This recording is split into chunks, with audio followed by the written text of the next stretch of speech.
La ciencia moderna ha hecho varios e interesantes descubrimientos en un lugar inesperado, tras los muros de este viejo convento. La vida aquí está arrojando nueva luz sobre la enfermedad de Alzheimer. Estas monjas están dispuestas a prestar a la ciencia un servicio muy especial. Van a donarles sus cerebros. Algunas de estas hermanas norteamericanas conservan una sorprendente lucidez mental. Desafían al Alzheimer. Y además, su vitalidad está refutando las teorías aceptadas sobre cómo se produce la demencia.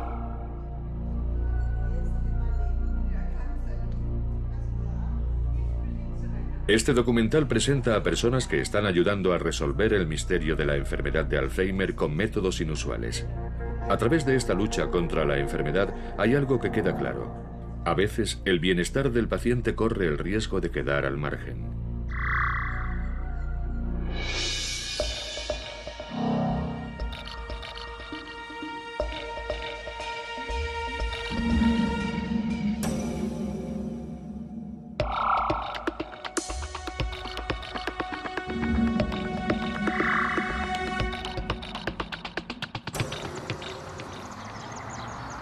Estamos en Lexington, Kentucky. A principios de los años 90 fue aquí donde nació la idea de una investigación que se ha hecho famosa bajo el nombre de El Estudio de las Monjas. Este es el Centro de Investigación Gerontológica Sanders Brown, dirigido por David Snowdon, profesor de neurología y reconocido experto en Alzheimer. Estas manoplas las tejió una religiosa de 104 años, la hermana Matía, una de mis monjas favoritas. Prácticamente cada día tejía unas manoplas para los pobres. Una mañana, cuando yo estaba en el convento, dijo: ¿de qué color quieres las manoplas? Y unas horas más tarde había una bolsa de papel marrón junto a mi habitación del convento con esto dentro. David Snowdon hizo algo que ningún otro investigador geriátrico había intentado antes. Se fue a un convento.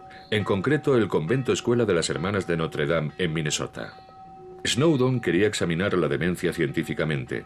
Las religiosas eran perfectas para su estudio, ya que la mayoría eran muy ancianas. Una monja en particular atrajo su atención, la hermana Matía Gores, de ascendencia alemana.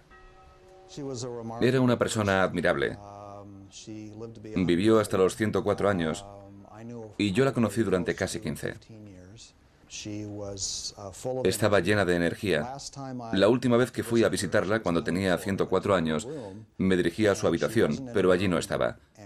Y una de las hermanas me dijo: está en la sala de las enfermeras, organizándolas. Era una persona maravillosa y muy activa. Las personas que viven hasta edades extremas, como ella, cuentan con un nivel de energía que contribuye a que sean tan longevas.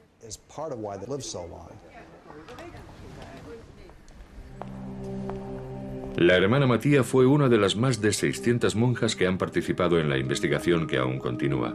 Las religiosas más jóvenes tienen casi 80 años, la mayor 107.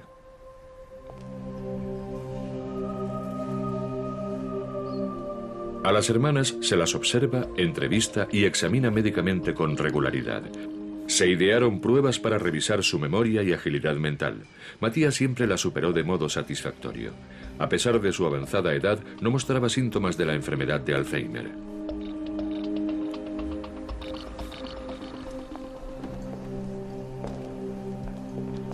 Sin embargo, la investigación de Snowdon fue un paso más allá. Pidió a las monjas que donaran sus cerebros a la ciencia tras su muerte. Casi todas ellas accedieron con la esperanza de que su donación proporcionara nuevos datos sobre la enfermedad de Alzheimer. Cuando la hermana Matía murió al fin, un patólogo se puso a trabajar. Los científicos saben que tienen una oportunidad única. Cuentan con información detallada y bien documentada sobre el rendimiento mental de las religiosas. Ahora también podrán examinar sus cerebros. ¿Qué revelará la comparación? Otro factor importante de este estudio es que las monjas vivieron en condiciones casi idénticas. El Alzheimer solo puede ser diagnosticado con un 100% de certeza cuando se examinan finas láminas del cerebro al microscopio. En personas vivas, ni la más moderna tecnología de rayos X puede detectar cualquier cambio provocado en el cerebro por esta enfermedad.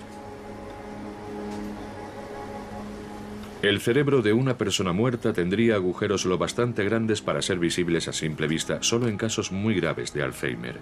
Por tanto, David Snowdon se sorprendió cuando el cerebro de la hermana Mattia mostró síntomas sospechosos. Todo indicaba que eran los típicos cambios causados por el Alzheimer, fibras entrelazadas conocidas como ovillos, pero eso no es todo. Discos circulares llamados placas. Había placas por todas partes. Son estos pegotes los que se cree que causan la enfermedad realmente, pero Mattia no tenía Alzheimer. Hasta el día en que murió estuvo totalmente lúcida.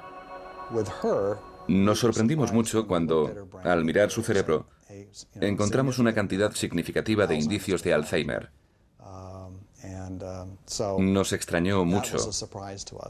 Pero aún así, ella u otras hermanas pueden tener el cerebro afectado por el Alzheimer, pero no mostrar los síntomas. Y fue este hecho lo que puso en tela de juicio las teorías aceptadas sobre el Alzheimer. El mismo Alois Alzheimer describió los típicos cambios en el cerebro hace ya 100 años. Los depósitos esféricos, placas de Alzheimer, llamaban la atención en especial.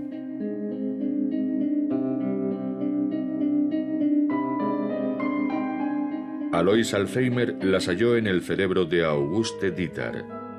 Había muerto de demencia aguda. Se supone que las placas son el veneno que mata las células nerviosas. La muerte celular masiva conduce a la demencia. Son muchos los investigadores que aún lo creen a día de hoy. Sin embargo, las placas no pueden ser la única causa. Esto fue demostrado de forma aún más llamativa en el caso de la hermana Bernadette. La religiosa ya tenía más de 80 años cuando David Snowdon comenzó el estudio en su convento a principios de los años 90. La hermana Bernadette era académica. Fue a la universidad y finalizó un máster universitario. Fue profesora durante casi 30 años, 7 de los cuales los pasó dando clases en un instituto.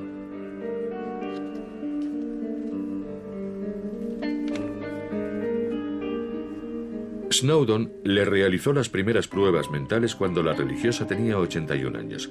En los últimos ensayos contaba con 84. Por entonces, Snowdon ignoraba que sería un caso muy especial. Era una persona muy agradable y muy despierta. Y yo diría que una de las cosas más destacables de ella eran sus resultados en nuestras pruebas mentales. Tenía una gran memoria. Obtenía puntuaciones elevadísimas en los ejercicios de memoria. A lo largo de todos los años de estudio, sus resultados en las pruebas de salud mental apenas variaron.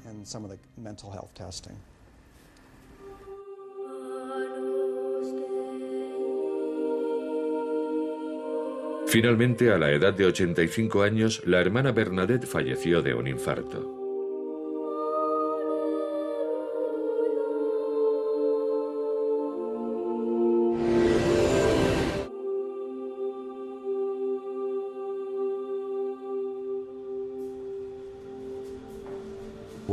Cuando le miramos el cerebro, vimos que tenía uno de los casos de Alzheimer más graves que habíamos visto. Tenía el gen del Alzheimer. Tenía la enfermedad de Alzheimer en el cerebro y bien extendida. Aún así, en sus 3 exámenes anuales, a lo largo de 4 o 5 años, no se vio ni un indicio de síntomas de Alzheimer. Era más lista que el hambre. Al principio pensamos que se habían equivocado de cerebro. Es nuestro mejor caso de alguien que se resiste a la enfermedad. Es como sufrir un accidente de coche y salir andando por tu propio pie. Mis pastillas. Sin embargo, hay pacientes que no resisten la enfermedad. Necesitarían ayuda urgente por parte de los científicos, pero la mayoría sigue centrándose en las placas. Voy a dejar las gafas aquí, por si te llamo para preguntarte dónde están, porque no suelo dejarlas ahí. ¿Buscas algo? Sí, tengo que llevarme mi neceser. ¿Tu maletín de belleza en la bici? ¿De verdad quería montar en bici? Sí. ¿Se me olvidó el bolso? No, lo metí. Martina Peters tiene 42 años y está en la primera fase de la enfermedad de Alzheimer. Mochila. No, no está en la mochila, ya te lo he dicho.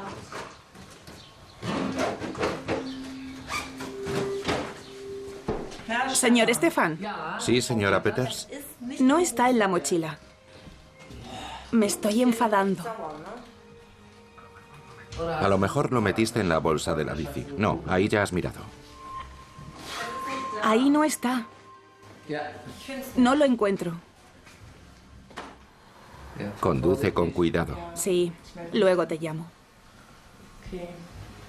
Lo demás te lo dejo todo, pero me llevo estos 10 euros. Todavía tengo que echar gasolina. Si te vas en bici, Sí, es cierto. cuídate. Vale.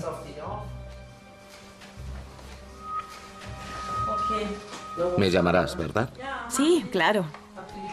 Te quiero. Y yo a ti. Adiós. Saluda a todos. Y no te olvides de limpiar aquí, está un poco desastrado.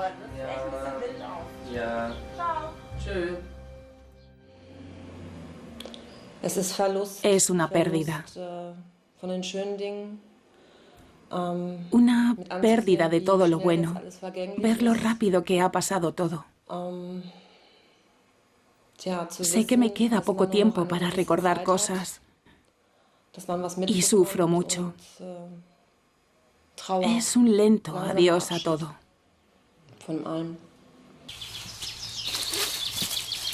Martina tiene una variedad de Alzheimer hereditaria. Los afectados se enferman muy pronto, a veces ya en la treintena. El hermano y la madre de Martina también la padecen.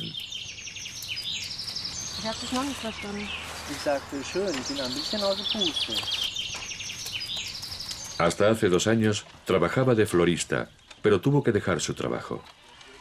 Ya no recordaban nada, ni los pedidos, ni las cantidades de dinero. Hacer guirnaldas sigue siendo su hobby. Esta es para su hermano mayor. Él ya está en una residencia. Que su compañero haya enfermado de esclerosis múltiple ya no importa mucho, como comentan los dos de forma irónica. Todo empezó con pequeñas pérdidas de memoria, igual que en el caso de su hermano. ¿En qué año estamos? ¿En 2006? ¿7? Empecé a darme cuenta hace 6, 5, 4 años. No sabía que era una variedad hereditaria. Mi médico sí lo sabía, pero como había dicho que me suicidaría si me lo diagnosticaban, no quiso decirme nada. Creo que hizo bien. Martina hace lo que puede para retrasar la degeneración progresiva.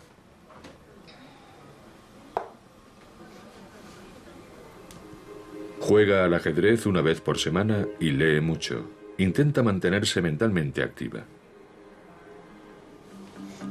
Es una receta eficaz, según creen algunos científicos. El Alzheimer es una enfermedad del pensamiento.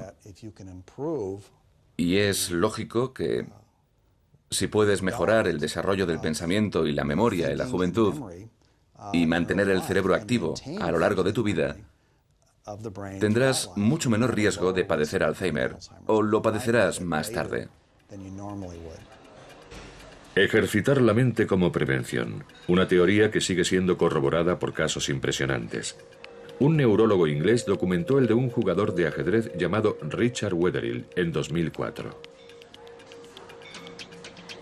Un día, Wetherill fue a ver a su médico. Ya no era capaz de pensar 8 jugadas con anticipación como antes, sino solo 5. El médico le mandó a hacerse pruebas mentales que Wetherill superó con éxito. No había ni el menor rastro de demencia.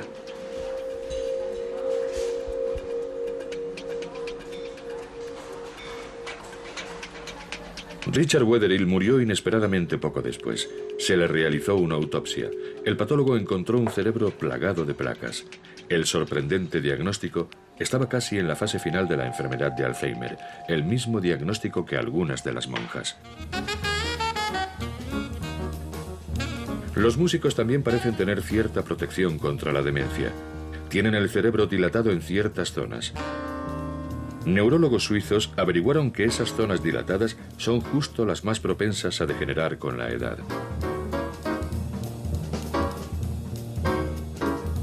Neurólogos americanos descubrieron en otro estudio que interpretar música tenía un efecto protector mayor contra la demencia que otras actividades mentales tales como la lectura.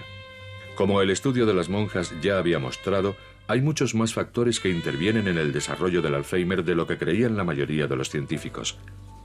Músicos como el saxofonista de 84 años Charlie Mariano pueden beneficiarse de haber retado a su cerebro durante décadas.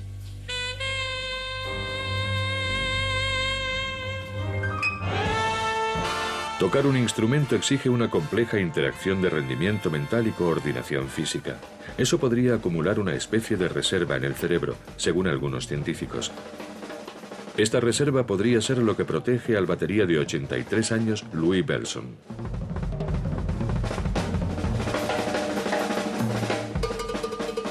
Pero, ¿qué ocurre realmente cuando alguien desafía al Alzheimer? ¿O cuando alguien se ve afectado por la enfermedad? Científicos alemanes están investigando estas preguntas y también se topan con contradicciones. Estos científicos no estudian personas, sino ratones.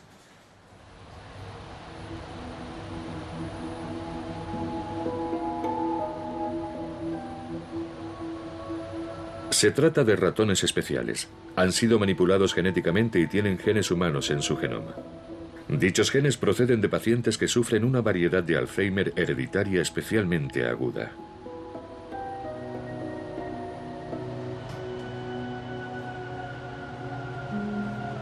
Estos animales son un auténtico tesoro para los investigadores y por esa razón se encuentran en una especie de pabellón de alta seguridad, totalmente aislados del mundo exterior. Los científicos quieren evitar cualquier infección de virus o bacterias. Thomas Bayer tiene que cambiarse como un cirujano antes de una operación cuando coge a sus ratones de las jaulas.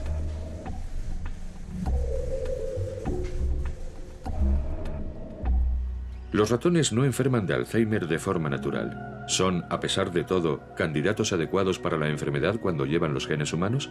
¿Realmente enferman? Pruebas conductistas ayudan a los investigadores a entender esta pregunta. Primero, un ratón sano y normal. Es curioso y explora todo antes de elegir un lugar donde acomodarse.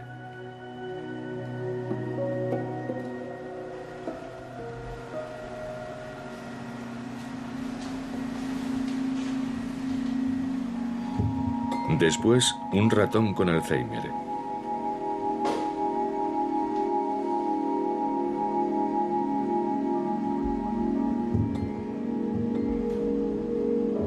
Está asustado y reacciona como los humanos que padecen la enfermedad.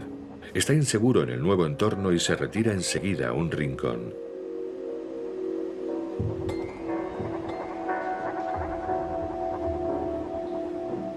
Thomas Bayer considera estas pruebas muy importantes. Es una novedad encontrar ratones con Alzheimer y que muestren las mismas pautas de la enfermedad que los humanos.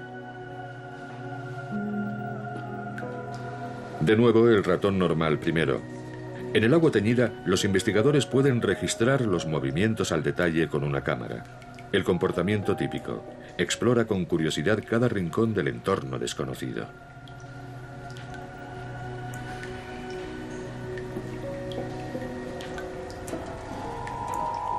Por el contrario, un ratón con Alzheimer da vueltas desorientado sin intenciones de querer explorar.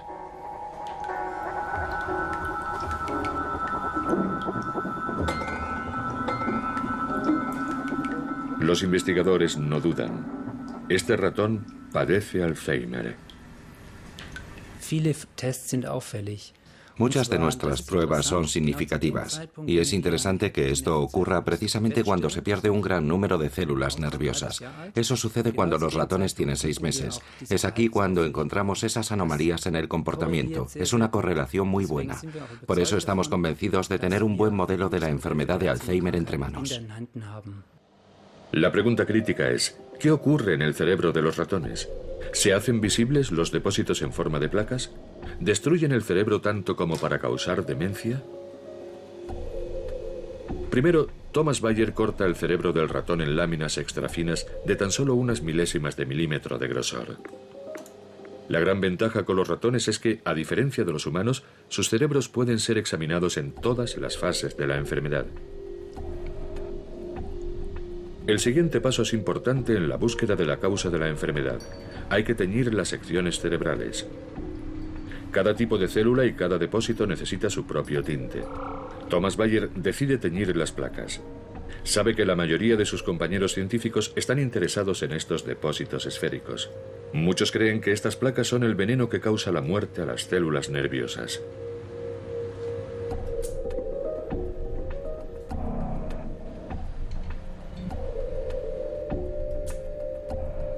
¿Dónde están las placas en el cerebro? ¿Y dónde mueren las células nerviosas? También ve algo que contradice la aceptable explicación de la enfermedad de Alzheimer. Las placas están ahí, pero las células nerviosas se mueren en alguna otra parte.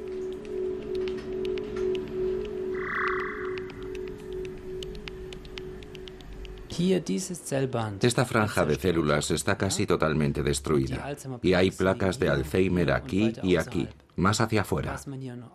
Otra cosa que vemos es que hay algo en las propias células. No se trata de placas, sino de depósitos en las células, y son lo que al final hace que las células mueran. A pesar de los resultados de la investigación conductista y los exámenes cerebrales, se siguen desarrollando nuevos medicamentos que solo se centran en las placas.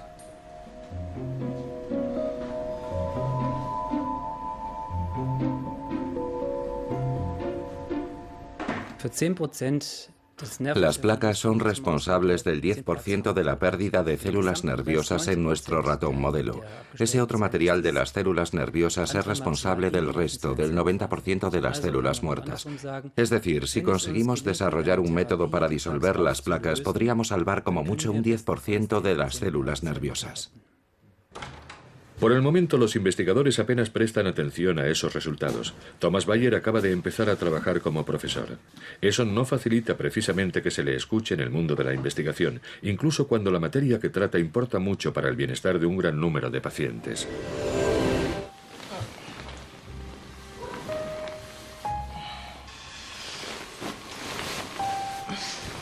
Sin mirar su teléfono móvil cada mañana, Martina Peters no sabría qué día de la semana es.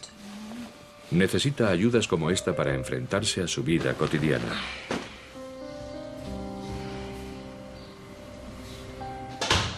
Su médico le ha dicho que no hay cura. No se agarra a la esperanza de un medicamento milagroso. Es realista.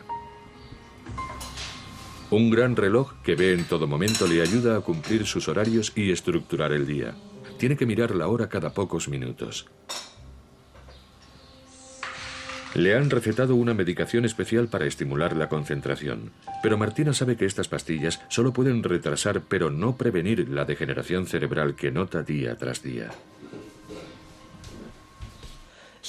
He hecho cosas como esconder dinero que encuentro algún tiempo después. Eso está bien, claro. Así tengo 10 o 20 euros más. Ese tipo de cosas cada vez va a más. Y si no tuviera a ciertas personas cerca, a quien pudiera llamar y decir, voy a poner esto aquí o eso allá, estaría perdida. Su compañero Stefan es quien más ayuda a su memoria. Comenta todas sus citas, todo lo que tiene que hacer con él, y él se las recuerda a tiempo. La vida diaria es también un reto para Stefan, porque a veces la frustración de Martina por sus olvidos se convierte en agresividad. Pero, ¿cómo enfrentarse a un diagnóstico de la enfermedad de Alzheimer cuando solo tienes 42 años?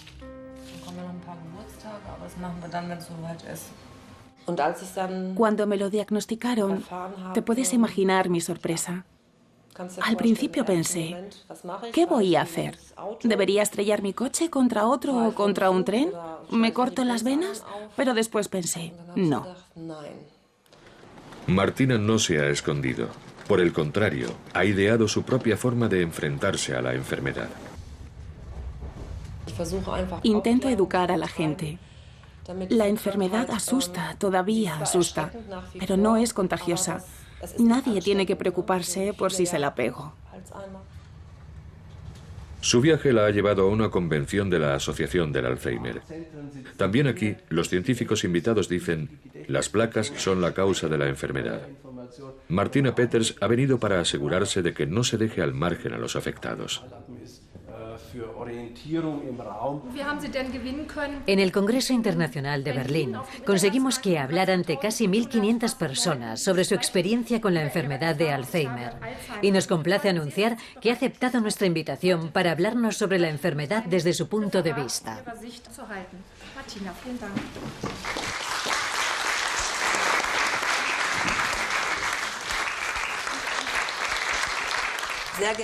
Señoras y señores, pacientes y familiares, para quienes aún no me conozcan, me llamo Martina Peters. Estoy muy contenta de tener la oportunidad de dirigirme a ustedes para animar a quienes sufren demencia y darles algunos consejos para facilitar su vida cotidiana. Mi médico me dijo de antemano por teléfono, el diagnóstico es enfermedad de Alzheimer. Por teléfono. Solo quiero decir que no estuvo bien. Les aconsejo a todos que vayan a las consultas acompañados de alguien de confianza.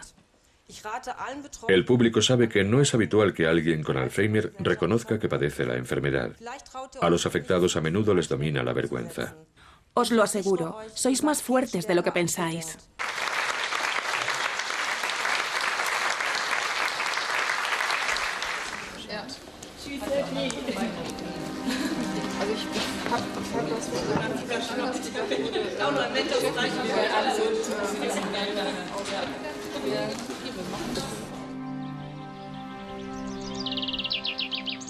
El ejercicio es como una terapia para Martina. Lucho contra la rabia, dice. Su rabia contra la enfermedad de la que está a merced. Ya está muy familiarizada con esta dolencia. Su madre murió de ella. Aún así resulta duro soportar la experiencia de su propia demencia. Me ha pasado una vez y, gracias a Dios, solo ha sido una vez. Olvidé cómo arrancar el coche. Es decir, giraba la llave, pero después pensaba, ¿qué tengo que hacer ahora? Me pasé 3 minutos pensándolo y después, clic, lo supe otra vez. Pero no me había pasado en mi vida y empecé a conducir tractores muy joven. Fue un duro golpe. No puedo describirlo con palabras. Te asustas. En ese momento te entra el pánico. También me puse a llorar. Pero tiene espíritu luchador. No quiere recluirse y también consiguió encontrar trabajo como voluntaria en una residencia. Una mirada intencionada a su propio futuro. Aquí es donde quiero venir cuando ya no pueda valerme por mí misma, dice.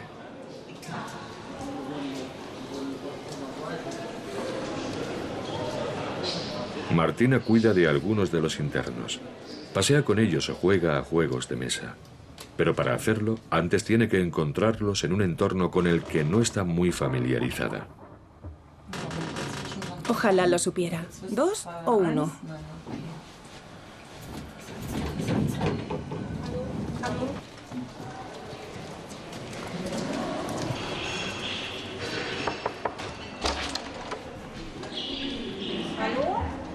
¿Hay alguien en casa?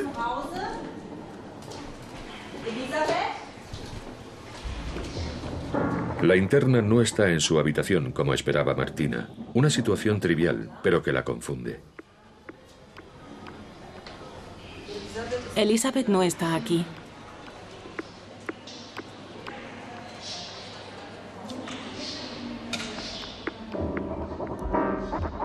Le asalta la incertidumbre. Por un momento sus ideas se mueven en círculos.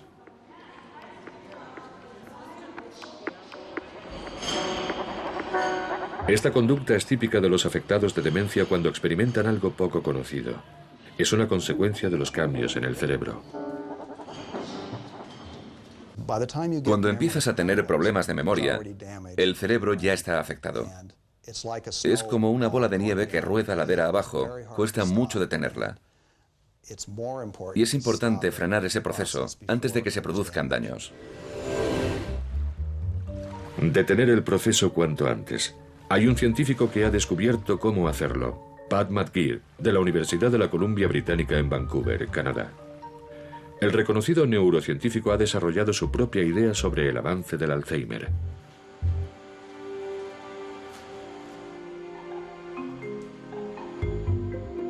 Su teoría también ha puesto patas arriba la opinión aceptada sobre la enfermedad.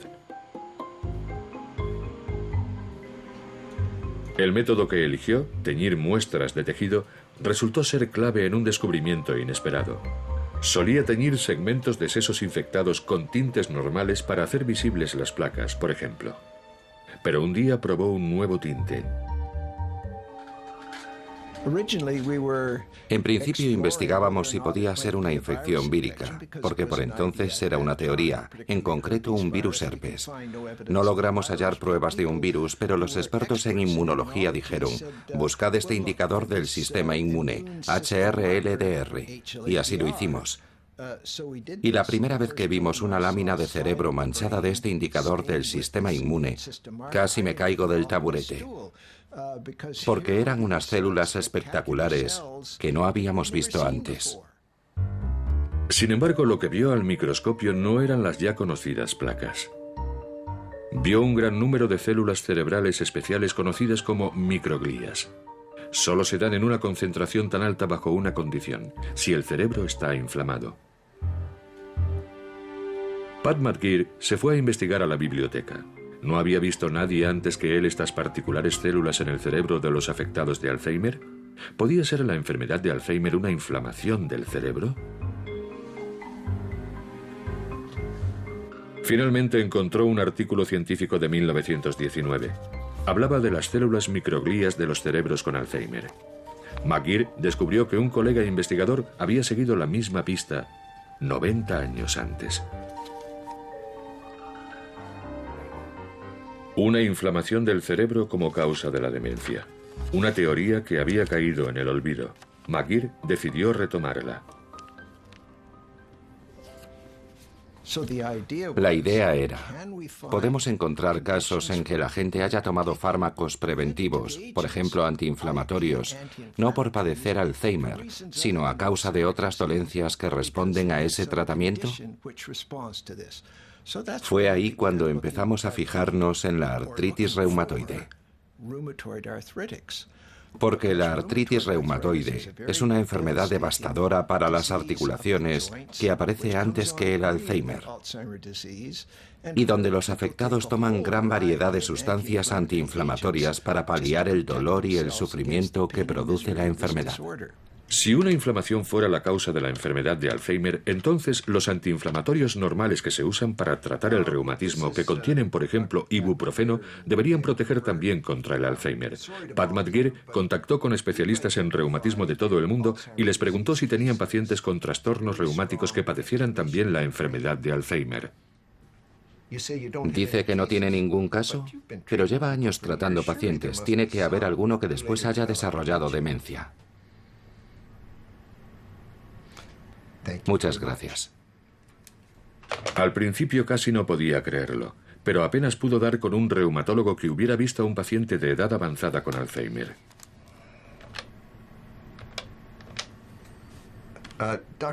Dr. Chambers, me han aconsejado que le llamase porque cuenta con muchos pacientes de reumatología.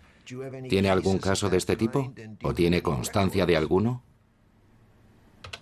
De nuevo, nada. Pero también sabe que sus colegas no se tomarían en serio una encuesta telefónica. Necesita datos consistentes. Tiene que encontrar algún doctor que haya recopilado información sobre pacientes con reumatismo y otras enfermedades. Y al fin llega el golpe de suerte. Tiene historiales. Es maravilloso. Muchas gracias. Pronto tendrá noticias mías. Ya era posible estudiar a un grupo de personas que habían tomado medicamentos antiinflamatorios y ver si habían enfermado de Alzheimer. Y asombrosamente había mucho material, 6 carpetas llenas. Y eso significaba, no es muy agradable sufrir artritis reumatoide, pero al menos te conservará el cerebro. El resultado provocó un alboroto inmediato entre la comunidad científica. ¿Podían unos ingredientes activos económicos como el ibuprofeno y el diclofenaco ofrecer protección contra el Alzheimer? Hay que investigar más, pero Pat McGeer es optimista. Aquí hay un pequeño rayo de esperanza para esas personas. La siguiente pregunta es, ¿las personas que no padecen artritis reumatoide deberían consumir antiinflamatorios como prevención? Y basándonos en lo que sabemos sobre el cerebro y lo que hemos observado epidemiológicamente, mi conclusión es, por supuesto que sí. Lo que Pat McGeer no sabe es qué antiinflamatorio y en qué dosis puede recomendar. Los ingredientes activos como el ibuprofeno ya se han probado en ratones como tratamiento para la enfermedad de Alzheimer, pero no se ha hecho ningún estudio clínico a largo plazo. Y Pat McGeer no ha conseguido financiación para llevar a cabo los estudios necesarios. No hay una sola empresa en todo el mundo dispuesta a invertir en su investigación. La razón: una medicación compuesta por ingredientes bien conocidos no puede patentarse y, por tanto, no reportaría unos beneficios lo bastante jugosos. Las primeras pruebas en animales muestran lo prometedor que es este enfoque. Investigadores alemanes de la Universidad de Münster han mezclado ibuprofeno entre la comida de sus ratones. Se trata de roedores con Alzheimer modificados genéticamente. Esto es una prueba de memoria donde los ratones tienen que encontrar una tarima en el agua. En efecto, los ratones recordaban mejor tras administrarles el fármaco antiinflamatorio. Pero no se profundiza en este enfoque para desarrollar una medicación contra el Alzheimer porque a la industria farmacéutica no le interesa. Mientras, la industria invierte millones en la clínica universitaria Charité de Berlín. La clínica participa en un estudio médico dirigido por la compañía farmacéutica norteamericana Wyeth.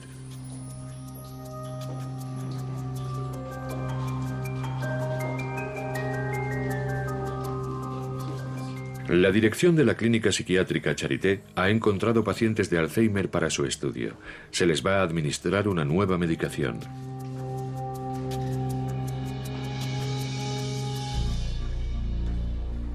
Se trata de una vacuna contra las placas de Alzheimer, esos depósitos que pueden provocar la enfermedad según el saber convencional. La vacuna provocará supuestamente una respuesta inmune del organismo a las placas. El sistema inmunológico del paciente debería, posteriormente, deshacerse de las placas del cerebro. Pero es todo muy arriesgado. No se trata de inmunizar contra un patógeno externo, sino contra algo producido por el organismo. Si la respuesta inmune es demasiado fuerte, el resultado podría ser algo como un choque anafiláctico.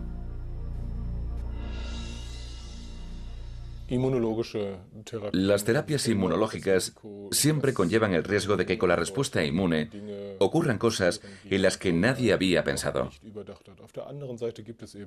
Por otra parte, hay un gran número de experimentos con animales y de ensayos con personas que sugieren que el riesgo que asume quien se somete a una inmunización contra la enfermedad de Alzheimer es bastante aceptable. ¿Un riesgo aceptable? En 2002, científicos suizos fueron los primeros en poner a prueba una medicina similar contra las placas.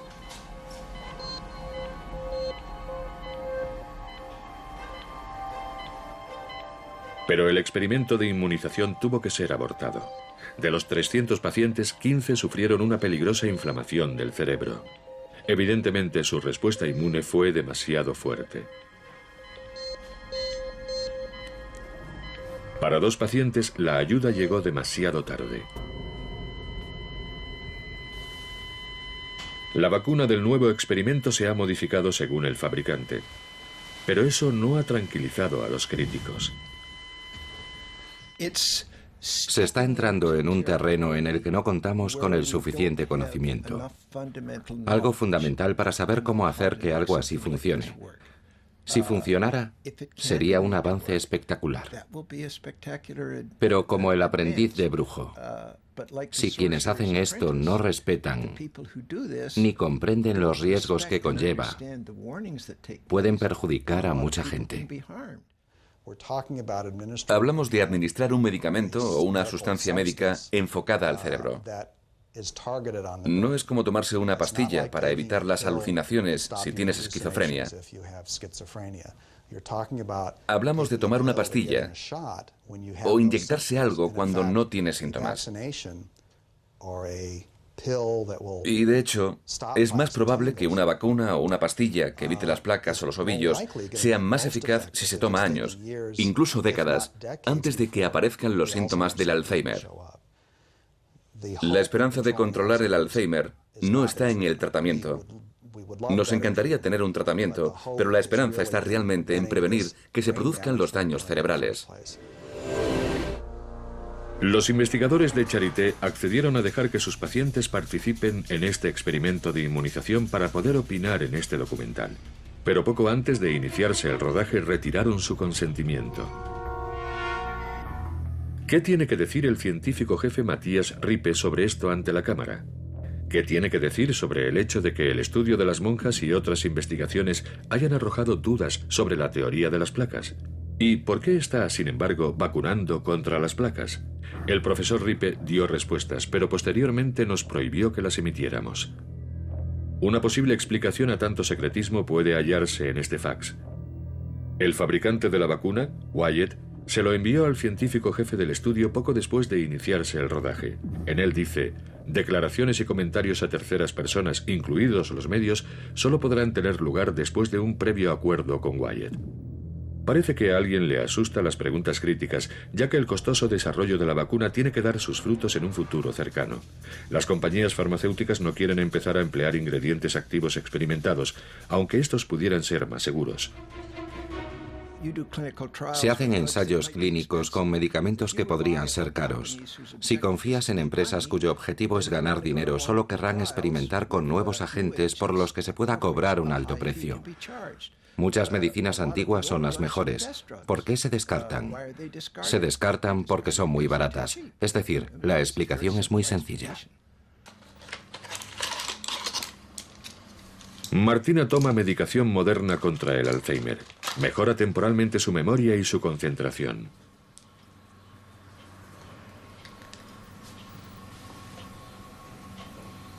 Pero sus pastillas no combaten la inflamación que, según la investigación de Pat McGeer, es una de las causas de la demencia. Y aunque una inmunización así funcionase, para Martina este enfoque llegaría demasiado tarde.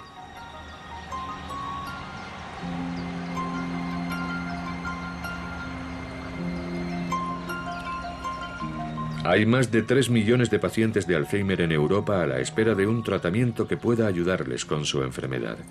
Quieren que la investigación farmacéutica deje de ignorar conceptos prometedores para que el misterio del Alzheimer pueda resolverse pronto.